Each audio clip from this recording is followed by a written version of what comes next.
샬롬.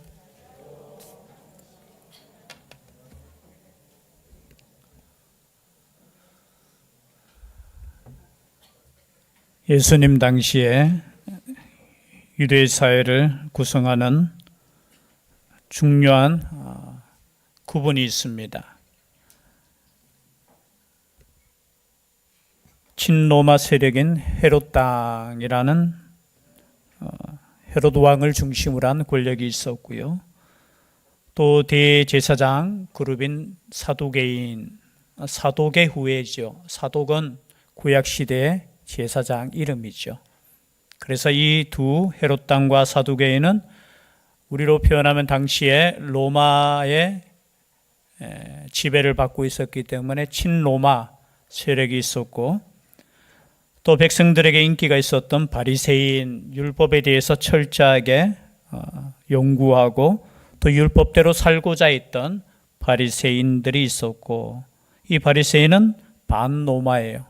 로마와 별로 이렇게 어떻게 해서든지 로마의 압제에서 벗어나서 독립을 원하는, 그리고 더 나아가서 열심당원들이라는 사람들은 우리가 로마 친로마인 사람들을 죽여서라도 우리가 해방되고 또 그것이 하나님의 뜻이라 믿는 사람들이 있었습니다. 예수님께서 예루살렘에 들어오시고 난 이후에 이 각계 각층 자기 주장이 강한 이 사람들이 고민하게 되었어요. 갑자기 다른 세력이 등장했습니다. 이 세력은 이 사람들 눈에는 그냥 세상적인 또 새로운 한 그룹이라 생각을 했겠지요. 그래서 예수님께 나와서 자기들이 가지고 있는 그 주장을 예수님께 묻기도 하고, 또한 자신들의 주장을 또 관철시키고자 그런 생각을 가지고 예수님께 나왔습니다. 그래서 마태복음 22장에 보면은 앞에서부터 보면은 사람들이 등장해요. 우리가 읽지는 않았지만요, 15절 말씀에 보면 먼저 바리새인과 그리고 헤롯 당원들이 예수님께 찾아옵니다. 그 찾아오는 목적은 뭐냐? 예수의 말에 올무에 걸리게 할까 상의하고, 어떻게 하면 예수가 말하는 그것을 딱 실수를 잡아서, 그리고 이 사람의 잘못된 거, 지금 한참 백성들에게 인기 있는데 우리들보다 인기 있으면 안 되니까 어떻게 하면 흠을 낼까 싶어서 찾아왔다는 거죠. 그래서 질문하는 것이 뭐냐? 가이사에게 세금을 바치는 것이 옳습니까? 옳지 않습니까? 당시 가이사는 누구죠? 로마의 황제죠. 그런데 찾아왔는 사람들이 서로 주장이 다른 사람이 함께 왔어요. 바리새인과 그리고 헤롯 당원이 함께. 여러분, 제가 방금 바리새인은 반로마라고 했습니까? 친로마라고 했습니까? 반. 그리고 헤롯 당원은요, 거기서부터 왕위를 받았으니까 친로마죠. 근데 서로 다른 로마의 악한 감정이 있는 사람과 좋은 감정이 있는 사람이 함께 와서 질문하는데 굉장히 어려운 질문이에요. 가이사에게 세금을 바치는 것이 옳습니까? 옳지 않습니까? 이 당시에 아마 이 생각으로 많은 논의가 있었고, 또 생각이, 다른 사람들, 그건 너희 잘못되었다, 그런 생각을 가졌겠죠. 이것을 누구에게 묻습니까? 예수님에게 물어요. 어떠한 대답을 하든지, 야, 세금 바치는 것이 옳다 하면은 누가 싫어해요? 바리새인들이 싫죠. 그리고 만약에 야, 옳지 않다 하면은 바리새인들은 좋은데 헤롯 당원들이 가만히 있겠습니까? 아니, 세금을 바치는 것을 반대해. 너는 로마의 적이니까 어떻게 감옥 가야 돼. 그때 예수님께서 이렇게 말씀하셨죠. 가이사의 것은 가이사에게, 하나님의 것은 하나님께 바쳐라. 참, 이걸 또 설명하려면 많이 걸리겠죠. 일단은 이 말씀으로 인하여 이들의 올무에서 벗어났습니다. 그리고 두 번째 찾아온 사람들이 누구냐? 23절부터 보니까 사두개인들이 찾아왔어요. 이 사두개인들은 어떤 사람들이냐? 모세 오경만 믿어요. 모세 오경만. 선지서나 이런 다른 시편 이런 것은 믿지 않고요, 오직 모세 오경만이 성경이다. 그리고 이 모세 오경을 가지고 봤을 때 부활도 없는 것 같아요. 모세 오경 안에는 부활이 없어. 그리고 영적인 존재 천사도 없어. 조금 오늘날로 말하면 현실주의적인 사람들이에요. 이 사람들이 와서 묻습니다. 어떤 문제를 가지고 묻느냐. 이 당시 제도예요. 만약에 결혼을 했는데 자식이 없어 죽으면은, 그죠? 자식이 없어 죽으면은 그 형제 중에 한 사람이 형수든, 그죠? 들어가서 자식을 위해서 함께 해야 되는 거예요. 또 결혼해야 되는 거예요. 그런데 만약에 자식이 없어 다 죽었는데 7명까지 죽었어요. 그러면 이 7명이 나중에 부활했는데, 부활했을 때 이 여자는 누구의 아내가 됩니까? 쉬운 문제 아니죠. 생각해 보세요. 아니 7명하고 결혼했는데 천국에 가가지고 보니까 누구의 남편이 되겠습니까? 그냥 수준에 맞게 이렇게 물었어요. 그럴 때 예수님께서 말씀하셨죠. 야, 너희들이 성경을 오해하고 있다. 하나님의 나라 부활 때에는 장가도 아니 가고, 부활을 부정한 거 아니에요. 부활이 있다라는 거예요. 근데 그때에는 장가도 아니 가고 시집도 아니 가고 하늘에 있는 천사들과 같다. 오늘날 어떤 사람은 이렇게 이야기하더라고요. 어휴, 만약에 천국 가서 내 남편하고, 지금 살고 있는 남편하고 살면은 어휴, 전 천국 가기 싫어요. 이런 사람도 있어요.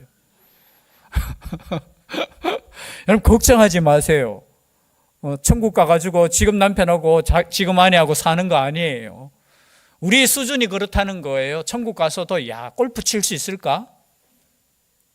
푸른 초장이 있으니까. 골프 좋아하는 사람은 야, 저는 가끔 가다가 그래요. 야, 천국 가서 이 땅에서 우리 가끔 보면은 지금 얼마나 우리가 잘 먹고 있습니까? 야, 천국 가면 통닭 먹을 수 있을까? 우리 수준이에요, 우리 수준. 그때 예수님께서 하시는 말씀이 야, 참 수준이 그렇다. 여러분, 천국은 그런 나라 아니라는 거예요. 육적인 나라가 아니라는 거예요. 그러시면서 하시는 말씀이 우리가 다 아는 말씀이죠. 하나님은 죽은 자의 하나님이 아니요 살아있는 자의 하나님이시니라. 이 말은 뭐냐? 죽은 자도 하나님 앞에서는 살아있는 거예요. 이해되십니까? 조금 이해가 안 되시는 것 같은데, 여러분, 우리에게는 죽은 자가 따로 있죠. 그죠? 우리 아버지가 돌아가셨어요. 죽으셨어요. 근데 하나님께서는 그 아버지와 함께 계십니까? 안 계십니까? 여러분, 살아있을 때나 우리가 죽었을 때나 하나님은 우리가 살아있는 존재예요. 살아있는 존재. 그래서 야, 너희들, 야, 모든 사람이 하나님 앞에서는 다 살아있어. 그리고 영적인 존재야. 그렇게 말씀하시죠. 또 이 말을 듣고 야, 사두개인들이 야, 예수님 앞에서 꼼짝 못하게 당했다는 이야기를 듣고 이제 바리새인이 다시 모였습니다. 다시 모여서 당시로서는 아마 중요한 문제겠지요. 이 당시에는 율법을 가지고 어느 계명이 가장 크냐, 오늘날로 말하면 어느 계명이 가장 중요하냐. 뭐 제자들도 가끔 이런 질문을 했잖아요. 야, 천국에 가면은 예수님 누가 제일 큽니까? 천국에 가면은 누가 제일 위에 있습니까? 마찬가지죠. 이 땅에서 우리가 살아갈 때 여러분 나름대로도 어느 계명이 중요합니다라고 생각하는 계명이 있을 거예요. 아니면 신앙적인 습관이 있을 거예요. 그런 것을 가지고 예수님께 이 당시에 많은 논의가 있었는 것 같아요. 그리고 사람들마다 이것을 가지고 또 지혜를 구하는 거예요. 유명한 율법사가 있으면은 가서 묻는 거예요. 어느 계명이 제일 중요합니까? 우리가 생명처럼 여겨야 될 게 무엇입니까? 그 질문을 지금 예수님께 하는 거예요. 그때 예수님께서 하시는 말씀이 오늘 이 말씀입니다. 37절 우리가 다 같이 함께 읽겠습니다. 시작. 예수께서 이르시되 내 마음을 다하고 목숨을 다하고 뜻을 다하여 주 너의 하나님을 사랑하라 하셨으니 이것이 크고 첫째 되는 계명이요. 먼저 무엇을 사랑하라고요? 하나님을 사랑하라는 거예요. 이 당시에는 십계명뿐만이 아니라 이들이 지금 법을 세분화시켜서 지킨 것이 굉장히 많아요. 613가지. 한번 기회 되면 한번 제가 전시해 놓으면 읽었으면 좋겠어요. 613가지. 왜 613가지게요? 혹시 아시는 분 있어요? 여러분, 십계명의 단어 숫자가 613개예요. 그래서 나름대로 이들이 뭔가 의미를 부여하기 위해서 613가지 그 중에 뭐뭐뭐는 하라, 뭐뭐뭐는 하지 마라. 딱 두 가지잖아요. 그죠? 하라와 하지 마라. 하라가 많겠습니까? 하지 마라가 많겠습니까? 하지 마라가 많아요. 법이라는 것은 뭐예요? 최대한 이것은 하지 마라가 법이잖아요. 그죠? 건널목 건너는 곳에만 건너야 되는데, 그죠? 건널목이 없는 곳에서는 무단횡단하면 됩니까? 안 됩니까? 해도 돼요? 하지 마라 하잖아요. 그죠? 그 하지 마라가 365가지. 외우기 쉬워요. 하루에 한 가지씩 하지 마시기 바랍니다. 그죠? 하라는 것은 그럼 더하면 몇 개예요? 248개. 왜 또 248개고 365개냐? 248개가 뭐냐? 우리 인간의 몸의 지체가 248개예요. 그냥 의미 부여하는 거예요. 그리고 1년은 며칠이에요? 365일. 그래서 나름대로 다 법을 이렇게 만들어서 여러분 얼마나 의미가 있겠어요. 그런데 이 중에서도 가장 중요한 것이 뭐냐? 아마 당시에는 안식일 지키는 게 가장 중요하다고 생각했는 것 같아요. 그래서 습관적으로 예수님에게 왜 당신은 안식일 안 지킵니까? 이런 이야기를 했는 것처럼, 그때 예수님께서 하시는 말씀이 오늘 우리가 2번 읽었잖아요. 하나님을 사랑하는 거예요. 하나님. 여러분, 하나님을 사랑할 수 있기를 바랍니다. 옆에 분에게 우리 다시 한번 인사하면서 나누겠습니다. 하나님을 사랑하십시다. 여러분, 세상을 사랑하는 것이 아니라 하나님을 사랑하셔야 돼요. 근데 이 하나님을 사랑하는 이 말씀은 구약 성경에 나와 있어요. 신명기 6장 5절에 나오는 말씀이에요. 우리가 한번 읽어볼까요? 신명기 한번 찾아볼까요? 신명기 6장 4절에서 9절까지. 앞에 있습니다. 함께 읽겠습니다. 시작. 이스라엘아 들으라. 우리 하나님 여호와는 오직 유일한 여호와이시니 너는 마음을 다하고 뜻을 다하고 힘을 다하여 내 하나님 여호와를 사랑하라. 오늘 내가 네게 명하는 이 말씀을 너는 마음에 새기고 내 자녀에게 부지런히 가르치며 집에 앉았을 때든지 길을 갈 때든지 누워 있을 때든지 일어날 때든지 이 말씀을 강론할 것이며 너는 또 그것을 내 손목에 메어 기호를 삼으며 내 미간에 붙여 표로 삼고 또 내 집 문설주와 바깥문에 기록할지니라. 아멘. 들으라는 말이 히브리어에는 쉐마라는 거예요. 쉐마. 그래서 이 성경 구절을 쉐마라고 해요. 쉐마. 그래서 이스라엘 사람들은 하루에 2번씩 우리가 신앙 고백하듯이 이 말씀을 외워요. 그리고 이 말씀을 우리 아이들에게 가르치는 가장 기준되고 가장 먼저 가르치는 말씀이 이 말씀이에요. 그리고 자신의 집 그 오른쪽 기둥에다가 이 말씀을 새겨 놓아요. 그래서 이 말씀을 볼 때마다 이스라엘아 들으라. 우리 하나님은 여호와는 오직 유일한 여호와이시니 너는 마음을 다하고 뜻을 다하고 힘을 다하여 내 하나님 여호와를 사랑하라. 여러분, 하나님을 사랑하는 것이 첫 번째 계명입니다. 우리의 마음속에 무엇을 사랑하고 있습니까? 지금 하나님을 사랑하셔야 돼요. 근데 사랑하는데 그냥 사랑하는 게 아니에요. 오늘 말씀처럼 마음을 다하고 뜻을 다하고 힘을 다하고, 계속해서 뭐가 나와요? 다하고. 여러분, 대충 사랑하면 안 돼요. 전부를 다해서, 여기 전부, 이게 다하고는 전부 완전히 모든 것을 다하여 사랑하라는 거예요. 여러분, 전부를 다하여 사랑하고 있습니까? 여러분, 사랑이라는 것은 100% 되어야 되는 거예요. 혹시 내 남편은 90% 사랑하고 이웃집 아저씨를 내가 10% 사랑한다. 됩니까? 안 됩니까? 이거는 뭐 말도 안 되는 소리죠. 지금 속으로. 뭐 그런 걸 가지고 비교합니까, 목사님? 여러분, 하나님을 사랑하는 데는 100% 사랑하셔야 돼요. 하나님 그래도 내가 60% 사랑하는데요. 그래도 세상보다는 내가 하나님 더 사랑하니까 괜찮아요. 아니에요. 하나님을 사랑할 때는 100% 사랑하셔야 돼요. 그 사랑이 있기를 주의 이름으로 축복합니다. 사랑하는 거예요, 사랑하는 거. 마음을 다하고 목숨을 다하고 뜻을 다하고. 하나님 사랑은 이렇게 하는 거예요, 이렇게. 여러분, 우리 하나님은 다 아시거든요. 우리가 몇 퍼센트 사랑하는 거. 근데 우리 하나님은 우리를 얼마만큼 사랑하셨어요? 100% 사랑해 주셨어요. 사랑이라는 것은 이거예요. 내가 100% 신뢰하고 100% 내 마음을 다 하는 거. 그리고 이 말씀을 다시 한번 생각하면은 내 마음대로 사랑하는 거 아니에요. 여러분, 사랑을 하더라도 어떻게 사랑하셔야 돼요? 상대방이 원하는 대로 사랑하셔야 되잖아요. 맞죠? 옛날에 저희들 설교 시간에 한번 들어서 봤을 겁니다. 어떤 할아버지와 할머니가 참 노년에 헤어지게 되었어요. 황혼이혼이라고 하죠. 뭐 오죽했으면 이제 뭐 그냥 살아도 될 텐데, 그래도 이제 마지막으로 참 그죠? 도장을 찍고 법원에 갔다 오면서 그래도 마지막 식사라도 같이 하자 하면서 좋아하는 이제 통닭을 먹으러 갔어요. 가는데 거기에서 이제 하나 있었죠. 그래도 이 할아버지가 평소에 이 할머니 생각에 통닭이 오면은 항상 그죠? 이 닭다리를 탁 뜯어가. 그래도 그게 사랑의 표현이야.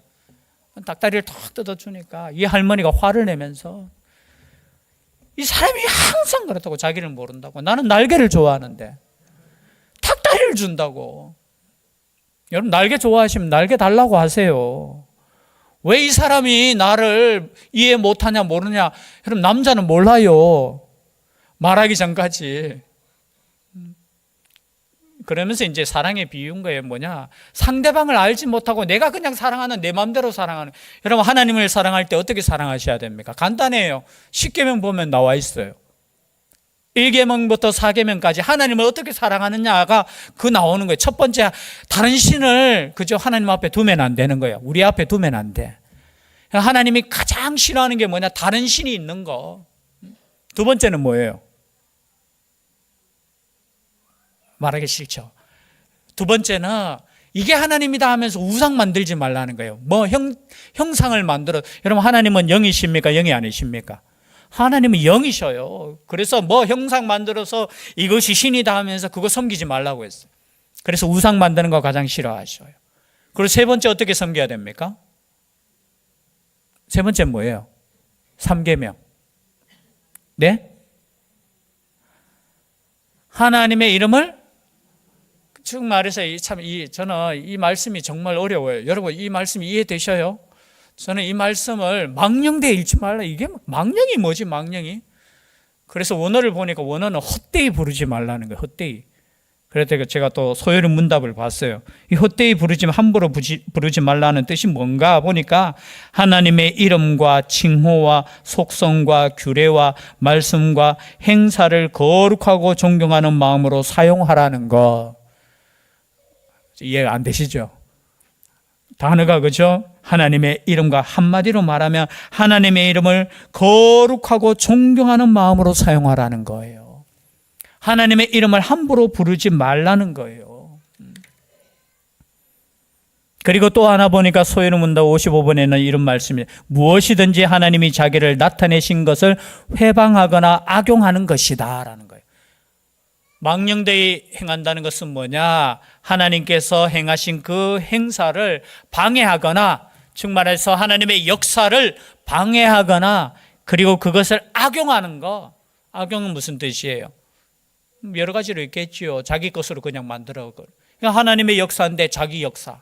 하나님께 영광을 돌려야 되는데, 하나님의 이름이 높아져야 되는데 자기 이름을 높이는 거. 이게 모든 게 뭐예요? 망령되이 일컫는 거예요. 망령되이. 그거 싫어하는 거예요. 여러분, 하나님의 이름만이 높아질 수 있기를 바랍니다. 그게 하나님이 원하시는 거예요. 하나님의 이름을, 그래서 여러분 하나님의 이름을 찬양하는 것이 찬송이잖아요. 여러분, 그 찬송을 여러분 힘차게 드리는 것이 하나님을 어떻게 해요? 사랑하는 거예요. 그리고 네 번째는 뭐죠? 안식일을 기억하여 거룩히 지켜라. 안식일을 기억하여 거룩히라는 것은 뭡니까? 우리가 깨끗하게라는 단어보다는 구별해서 지키라는 거예요. 이 날을 특별한 날로 생각하라는 거예요. 이 날은 나의 날이 아니라 오늘날에는 무슨 날이냐고 주님의 날이에요. 주님의 날.